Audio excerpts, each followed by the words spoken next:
Hello, तो मैं सैयद अजमत फिर आपके लिए लेकर आया हूँ कुछ इंटरेस्टिंग मालूमात। बात कुछ ऐसी है, मैं और हमारे दोस्त कुछ दिन पहले मेडिसिनल प्लांट की खेती की जानकारी के लिए हम एक खेत पहुँचे। वहाँ हमारे दोस्त ने बात करते करते अचानक मुझसे कुछ सवाल पूछे। उन्होंने कहा, अक्सर लोग खेत या किसी हिल स्टेशन पर अच्छी हवा की तलाश में आते हैं। उन्होंने कहा, सर ये हवा क्या है, इसमें कौन से रिसर्च हुए हैं, इन हवाओं को अलग अलग नाम किसने दिए, ये एक्सपेरिमेंट कैसे किए गए और किन साइंटिस्ट ने किए, सर क्या आप मुझे बताएंगे? हमें जीने के लिए हवा ज़रूरी है, ये कैसे पता चला? मैंने कहा, बस मैं तुम्हारे सारे सवाल के जवाब इस वीडियो के माध्यम से देता हूँ। तो चलिए जानते हैं हवा क्या है, इस हवा के बारे में कौन से एक्सपेरिमेंट हुए हैं और कौन से साइंटिस्ट ने किए हैं। Let's go. हमारे आसपास हवा होती है पर दिखाई नहीं देती, हम सिर्फ महसूस कर सकते हैं, या फिर झाड़ों का हिलना, डाली का हिलना, पत्तों का हिलना, इन चीज़ों से अंदाज लगा सकते हैं कि हमारे आसपास हवा है। पुराने ज़माने में लोग जानते थे कि हम सांस लेते हैं, सांस छोड़ते हैं, मतलब रेस्पिरेशन करते हैं, या फिर हम हवा के बगैर जिंदा नहीं रह सकते।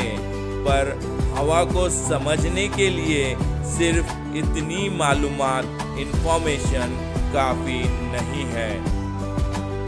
1770 तक भी हवा के बारे में बहुत कम मालूमात दुनिया के पास थी।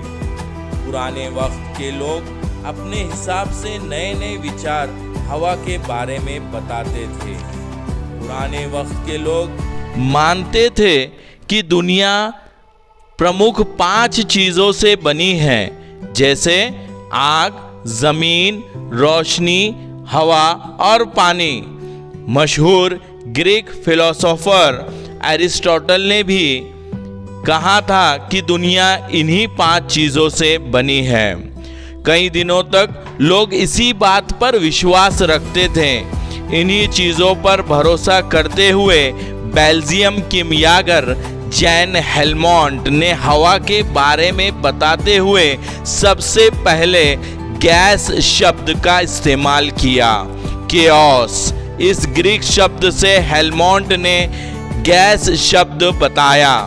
केओस का मतलब रहस्यमयी पदार्थ। दुनिया में जानदार यानी सजीव है और शायद वो इसी रहस्यमयी पदार्थ की वजह से है। इसी सोच की वजह से गैस अल्फाज का इस्तेमाल हेलमोंट ने किया। हवा में सिर्फ एक ही तरह की गैस है, इस पर हेलमोंट का विश्वास नहीं था। जैसे दवाखाने में इस्तेमाल होने वाला सैनिटाइज़र की तेज़ खुशबू और मरे हुए जानवर की सड़ी हुई बदबू, ये दोनों भी दिखाई नहीं देते, पर ये हवा में है, ये हवा के रूप में है, ऐसा हेलमोंट का मानना था। इससे ये मालूम हुआ कि हवा में अलग अलग प्रकार की गैस होती है। हेलमोंट के विचारों को आगे डॉक्टर जॉन मेयो ने बढ़ाया। 1659 तक डॉक्टर मेयो मेडिकल प्रोफेशन में थे।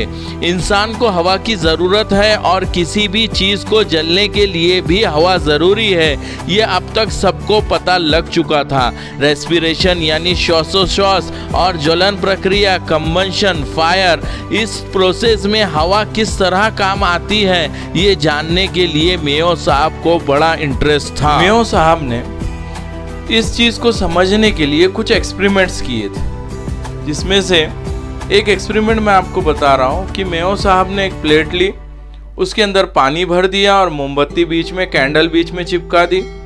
अब उससे उन्हें जला दिया। ये मोमबत्ती जब जल रही थी तो मेयो साहब ने उसके ऊपर एक कांच का गिलास रख दिया।